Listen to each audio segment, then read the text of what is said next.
berbicara tentang kurikulum 2013, ya, ciri khasnya di dalam kegiatan inti pembelajaran harus ada 4 ini.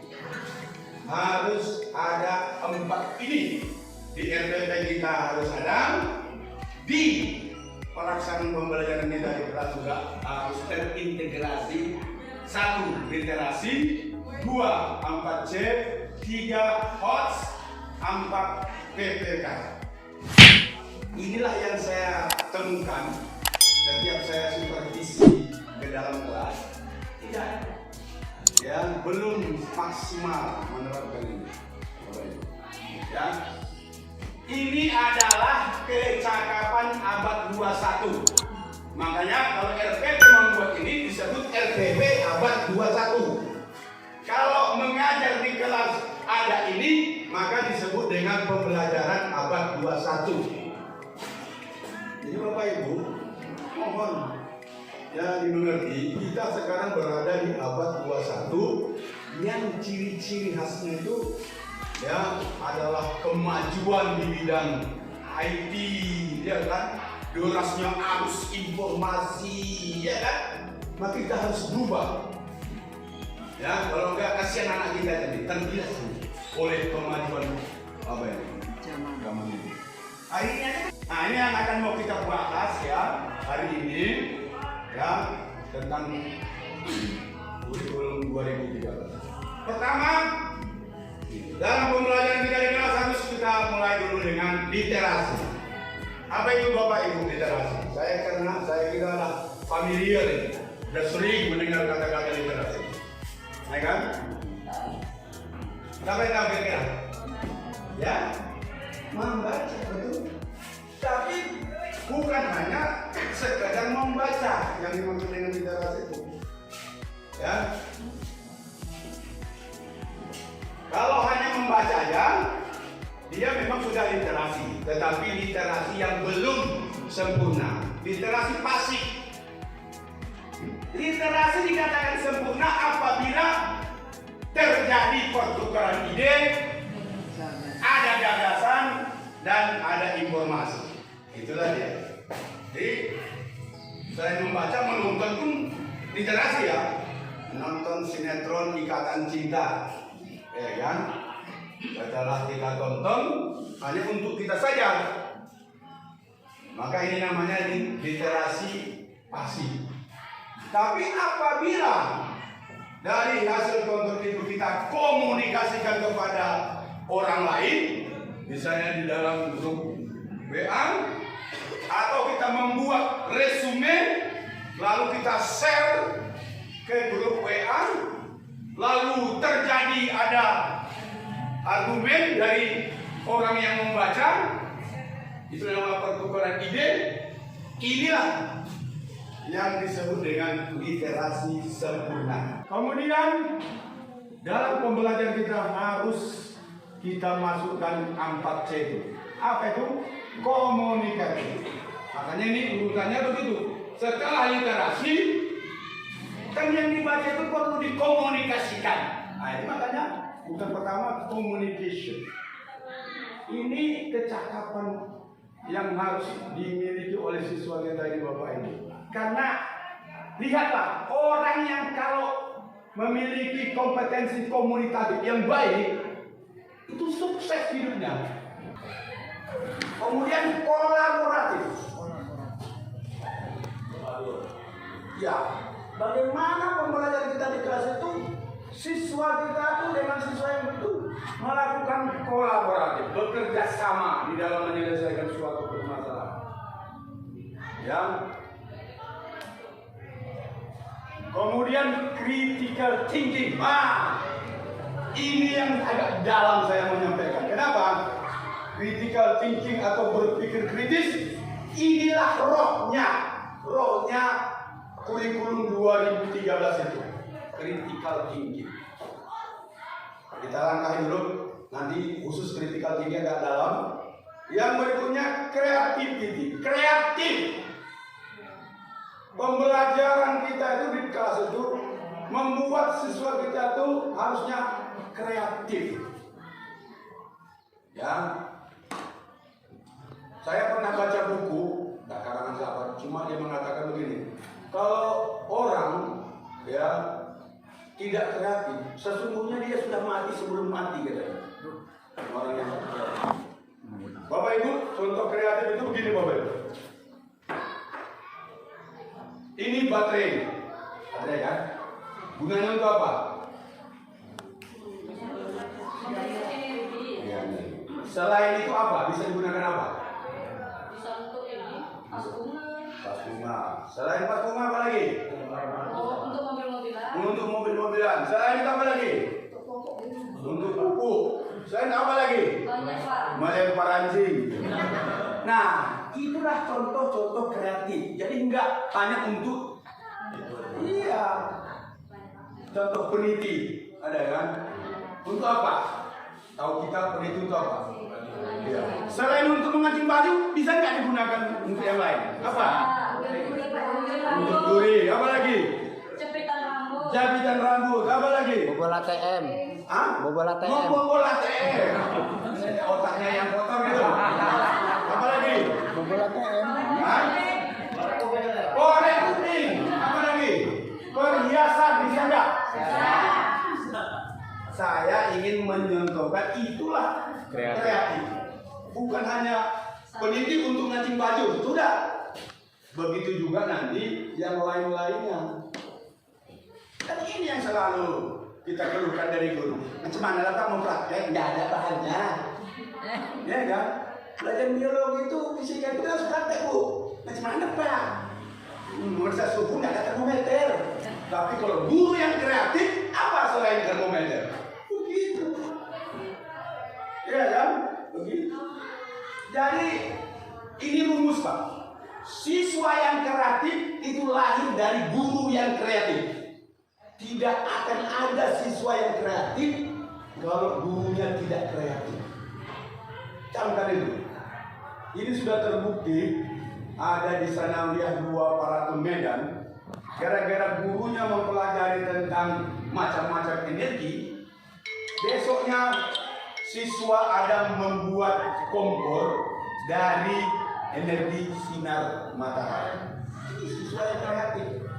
Waktu diwawancarai, dia memang terinspirasi dari penjelasan ibu gurunya yang kreatif.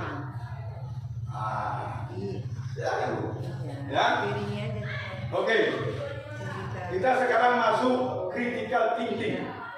Ya Bapak Ibu, saya katakan tadi critical thinking adalah rohnya, dan rohnya K13 itu. Apa fungsi critical thinking ini Bapak? Berpikir kritis ini namanya ya. Berpikir kritis.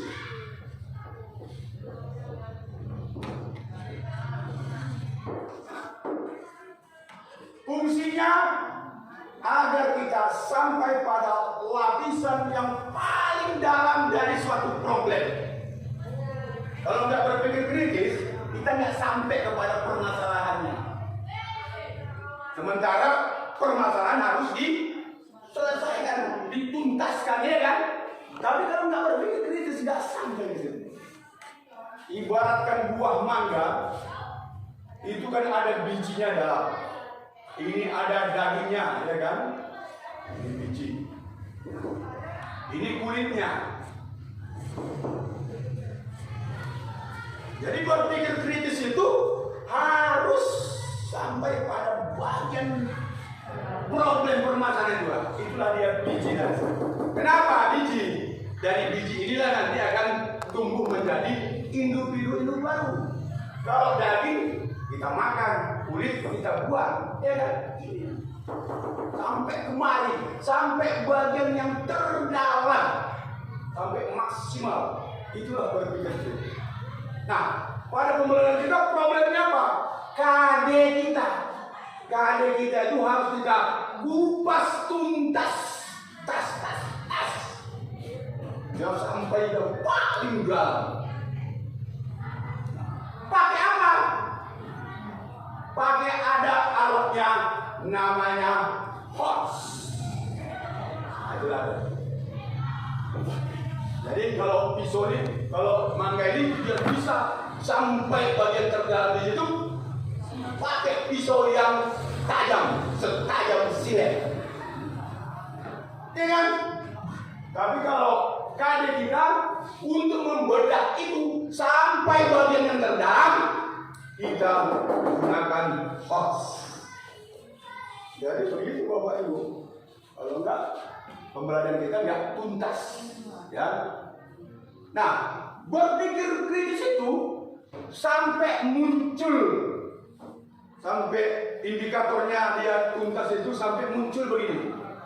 Thinking the unthinkable. Apa sampai sini berbahasa Inggris? Nah, apa? Hah? Orang lain belum memikirkan. Sampai begitu larutnya. Dia sudah membayangkan yang orang lain belum membayangkan.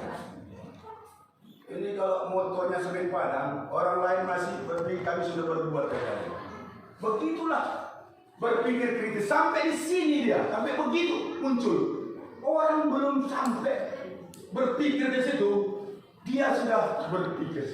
Itulah sampai itulah apanya. Jadi Bapak Ibu, cerita berpikir kritis ini sebenarnya Islamnya memang pelopor ini, ya Allah. Tahu saya kita cuma kita yang menentukan. Di Al-Quran banyak sekali ayat menandakan apalah takilun, ya kan? Ya kan Pak? Berapa kali itu? Apakah kamu tidak berpikir? Ya. Jadi ini perlu Bapak Ibu kita apakan kepada anak didik kita berpikir kritis. Karena itu tadi luar biasa banjirnya informasi. Informasi itu kalau nggak difilter, disaring, bisa-bisa mendapat informasi yang jadi untuk itu, untuk terbiasa anak berpikir kritis, maka senjatanya HOTS. Apa itu HOTS Bapak Ibu? High Order Thinking Skill. Bahasa Indonesianya apa? Berpikir tingkat tinggi. Jadi begini Bapak Ibu, kalau dilihat dimensi pengetahuan, itu ada 6 tingkatan atau 6 level berpikir seseorang itu. Ini menurut taksonomi belum. Yang pertama disebut C1, pengetahuan, mengingat kembali. Ini C1. Tanggal berapa kah Indonesia merdeka? Dia sudah menerima ilmu, lalu dia textbook. Nah, ini selemah-lemah ilmu ini. Apa ini? Bertingkat berpikir selemah-lemah. Baru C yang kedua, pemahaman. Pemahaman ya, paham ya. Apakah yang dimaksud dengan fotosintesis? Dia harus lebih dulu sudah ada konsep apa itu fotosintesis. Barulah dia bisa menjelaskan. Kenapa ini Pak? Yang ketiga, letter berpikir yang ketiga, aplikasi, penerapan. Ya. Pengetahuan sholat, rukun syarat, paham bagaimana cara melakukan sholat itu. Masuklah. Ini penting juga ya Bapak Ibu. Jangan kejadian ada sholat jenazah pakai buku. Kenapa? Karena waktu pembelajaran buku agama ini nggak pernah praktek. Hanya teori. Ya C1, C2 aja. Soal pun kalau ujian C1, C2 aja. Akhirnya itu udah kejadian, jangan salahkan. Makanya saya bilang guru fikih ini bahagia karena ladang ibadah. Tapi juga bisa bencana kalau anak menerapkannya dari yang kita jelaskan salah. Ya kan? C yang keempat namanya analisis. menganalisis.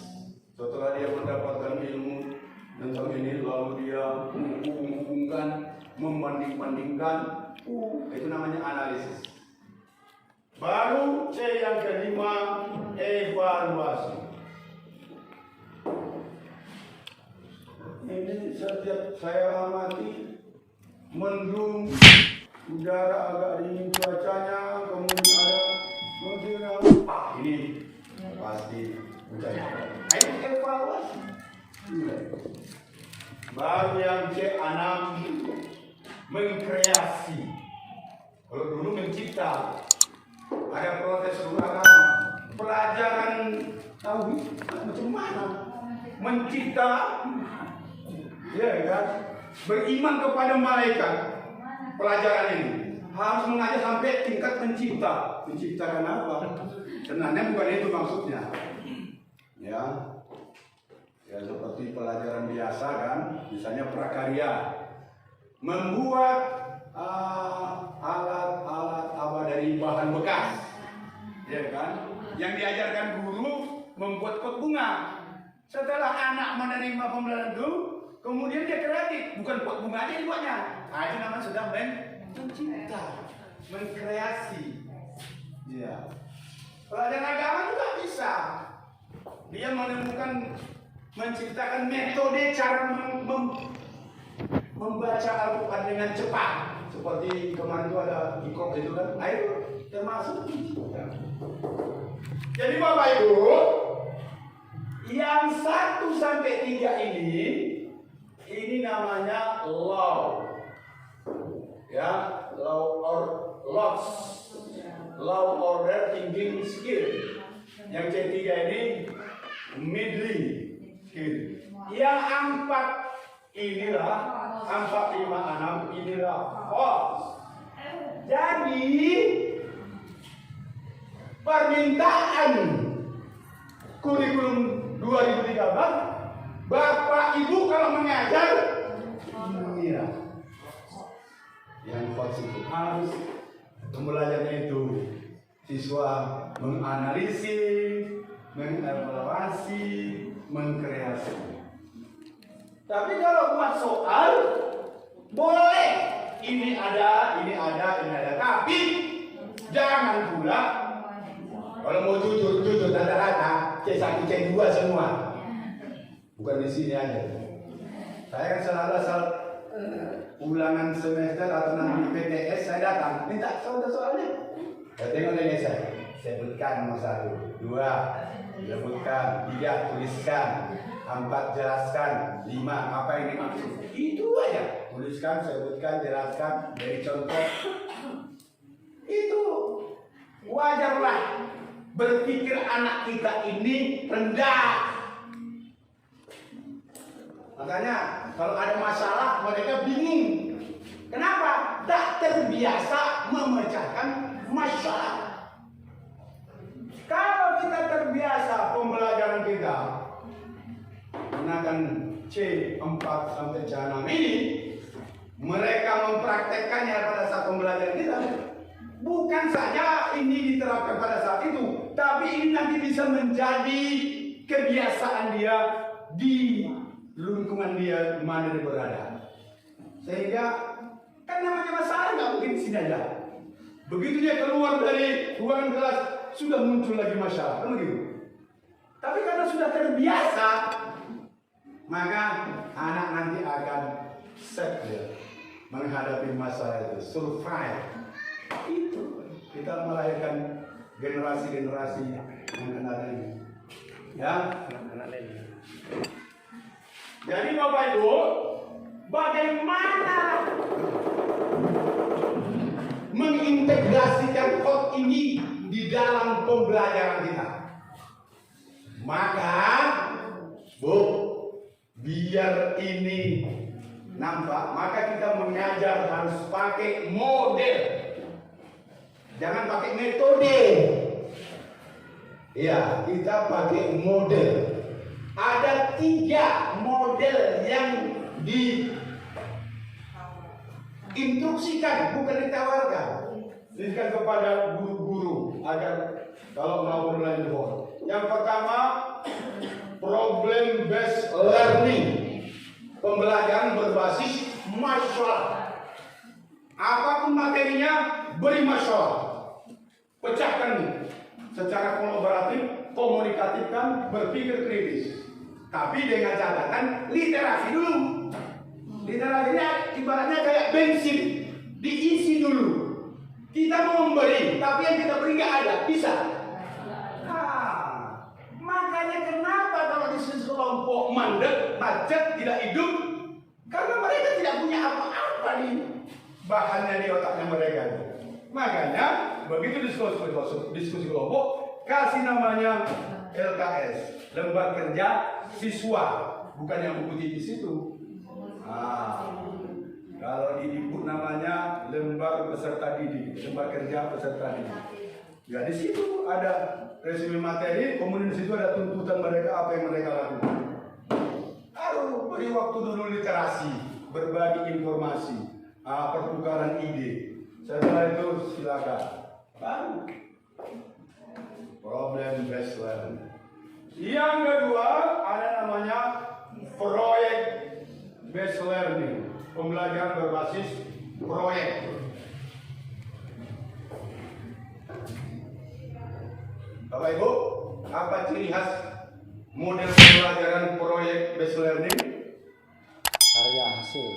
Nah, ada sesuatu nanti yang dihasilkan. Nah, itu tadi. Proyek, namanya proyek. Oh, dapat proyek Pak Sugeng. Oh iya, apa? Mengembala kambing, misalnya kan? Kopi. Yang ketiga, yang diinstruksikan oleh pemerintah adalah discovery learning sama inquiry learning. Beda tipis ini. Sama-sama ya siswa itu menemukan. Iya. Model pembelajaran yang menemukan. Nah, inilah dia Bapak Ibu. Nah, sekarang jujur. Apakah selalu kita gunakan model pembelajaran ini? Jujur aja lah. Kaki satunya diuji. Jadi bukan metode. Apa beda model dengan metode? Kalau kita sudah menerapkan model, metode sudah ada di sini. Metode ceramah ada, metode diskusi ada, metode demonstrasi ada. Tapi kalau kita mengajar pakai metode ceramah, ya ceramah saja. Begitu kan? Jadi ini pakai komplit. Dan kalau kita pakai model, sudah ada langkah-langkahnya secara singkat, sudah diatur. Jadi Bapak Ibu, kalau ingin pembelajaran